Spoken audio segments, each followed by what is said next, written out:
Assalamu alaikum everyone, welcome back to PEPE Update today. I don't know if you notice one thing as a trader, but I think there's something very positive going on with PEPE at the moment. And I think that the positive thing that is happening at this stage of time is that we have a 1 hour time frame that looks really amazing. If I do just zoom out a little bit here and let's remove all the channels from PEPE, and we were just going to be left with this channel that is going down.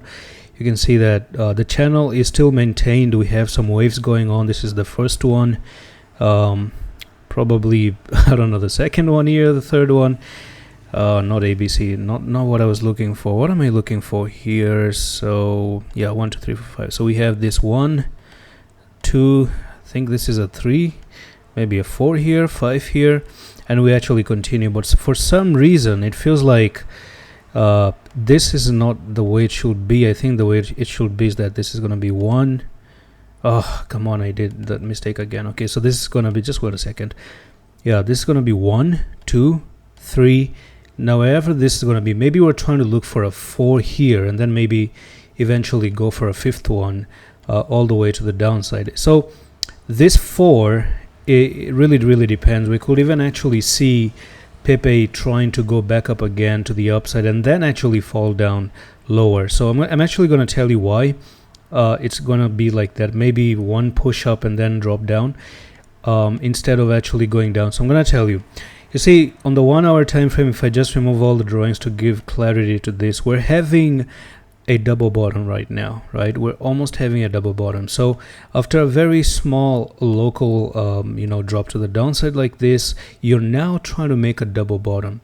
It is almost as if the last time the double bottom happened was pretty much right over here, right?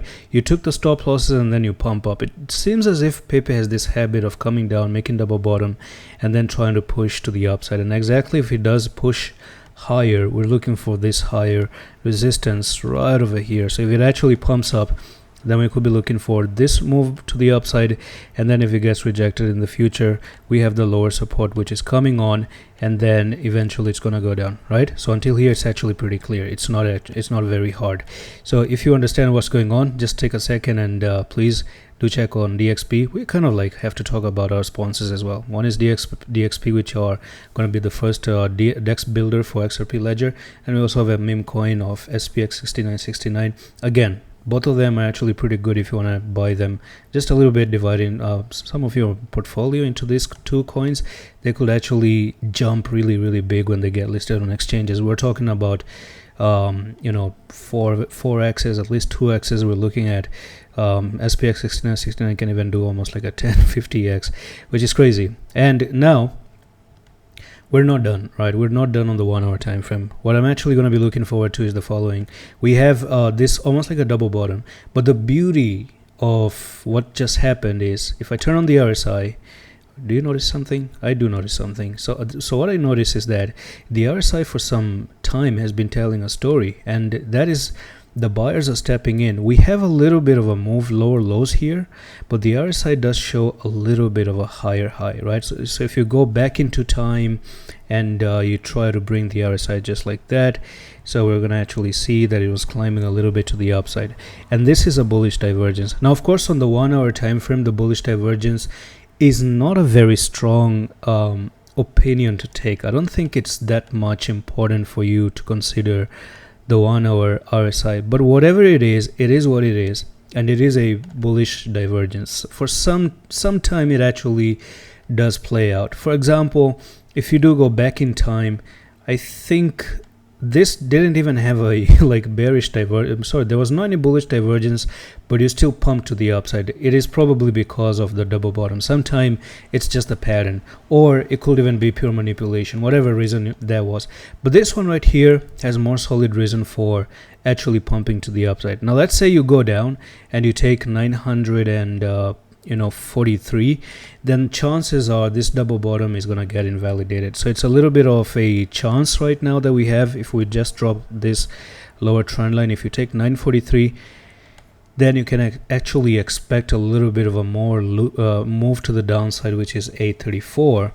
Otherwise there is a good chance we could see a little bit of a small pump to the upside for those people who have their stop losses set here hit your head up, turn people bullish again, and then maybe drop down, or who knows, you could break above here and actually go to the upside. Because the final thing I want to tell you is the following, and for this one I'm going to go to Google and I'm going to write in here very quickly, descending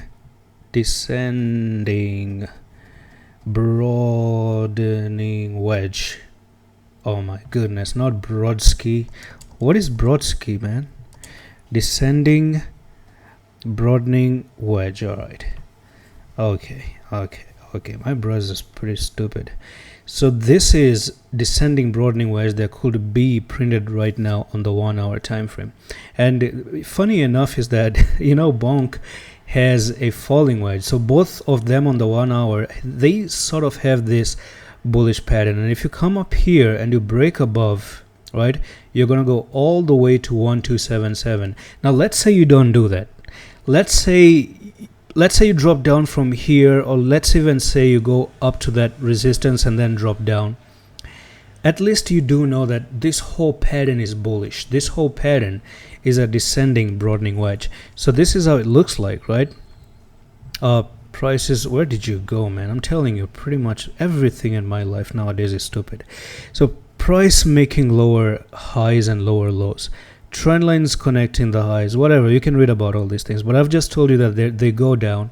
And the reason it's called descending broadening wedge is simply because it is the channel itself gets bigger and bigger and bigger as it falls, right? So it starts very slowly. You go down a little bit, and then it kind of become bigger and bigger. So it's descending, but it's also broadening, and then it becomes a bullish pattern. So if you end up breaking from here, and let's say for some reason you go up and then September pulls a magic and it starts to pump, you could retest, and then you could go all the way up to 1264, and then on the retest you could actually see a huge move up to 22%, right?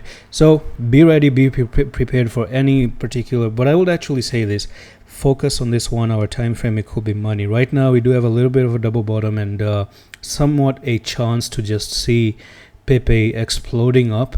If it doesn't, well, just get prepared to get a little bit of a buying bid on the lower side of this little bit of descending broadening wedge. And that's it for the video. I'm going to see you the next one. Love is.